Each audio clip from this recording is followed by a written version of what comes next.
صباح الخير على حبايبي الحلوين. اهلا بيكم يا حبايبي في معلومه جديده على الماشي مع مومه علشان ما ننساش. ايه معلومه النهارده يا مومه؟ النهارده ان شاء الله هنتكلم على انواع الواو واستخداماتها في اللغه. تمام. بدل ما نتكلم كتير تعالوا نشوف الشرح علشان تربط بين السمع والشرح. يلا بينا. اتفضلوا. يلا. انواع واو في اللغه آه، انواع كتير واستخدامات كتير. انا رصدت لك 6 انواع مهمه هنتعامل بيها في المرحله الابتدائيه واوائل المرحله الاعداديه. تمام. اول نوع من انواع واو العطف. طبعا احنا عارفين واو العطف دي حروف من حروف العطف بتستخدم للربط بين الجمل. تمام.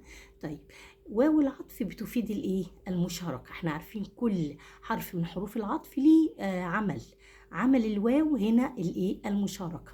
مثل اقول ايه؟ حضر محمد وعلي، يبقى حضر محمد وعلي في نفس التوقيت، اخد لها ايه؟ واو العطف. طيب، تاني نوع واو القسم، ودي بتفيد الحلف، زي ربنا ما بيقول في كتابه العزيز بسم الله الرحمن الرحيم والسماء والطارق، وسورة أخرى والضحى، وسورة أخرى والتين والزيتون. تمام، دي واو القسم. تالت نوع واو الحال، ودي بتفيد بيان حال الفاعل، مثل حضر محمد وهو يجري. لو انا شلت وهو يجري هقول حضر محمدا جاريا. تمام، يبقى دي اسمها ايه؟ حال، تعرب حال. هشيل جاريا اللي هي منصوبة واحط وهو يجري، او اقول جاء ابي من العمل وهو سعيدا، وهو سعيد. يبقى لو شلت وهو هقول جاء أبي من العمل سعيدا. يبقى دي واو الحال بتفيد بيان حال الفاعل. طيب، رابع واو المعية، يعني ايه؟ بتفيد المصاحبة. بمعنى ايه؟ بمعنى مع. مثل خرجت من بيتي وطلوع الشمس، يعني ايه؟ يعني وقت او مع طلوع الشمس. طيب، في مثال تاني، ذهبت واخي الى المدرسة، هشيل واو واحط ايه؟ مع، يبقى دي اسمها واو المعية. طيب، خامس واو اللي هي واو الجماعة. طبعا كلنا عارفينها بتأتي مع الفعل، زي ايه؟ لو الفعل ماضي هتبقى كتبوا واو والف، لو الفعل مضارع هتبقى يكتبون. برافو.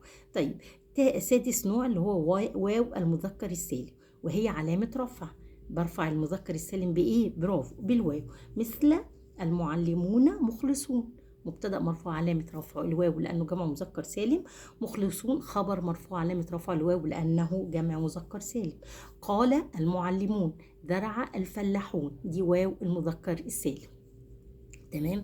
لو عجبتك المعلومة اكتب لي، وما تنساش الشير وتفعيل الجرس والاشتراك عشان يوصل لك كل جديد، وشارك زملائك الفيديو عشان المعلومة تعم على الكل. وإن شاء الله سهلة.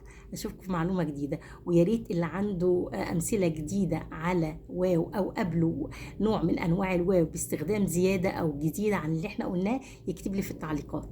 أشوفكم الفيديو اللي جاي إن شاء الله. سلام عليكم يا حبايبي.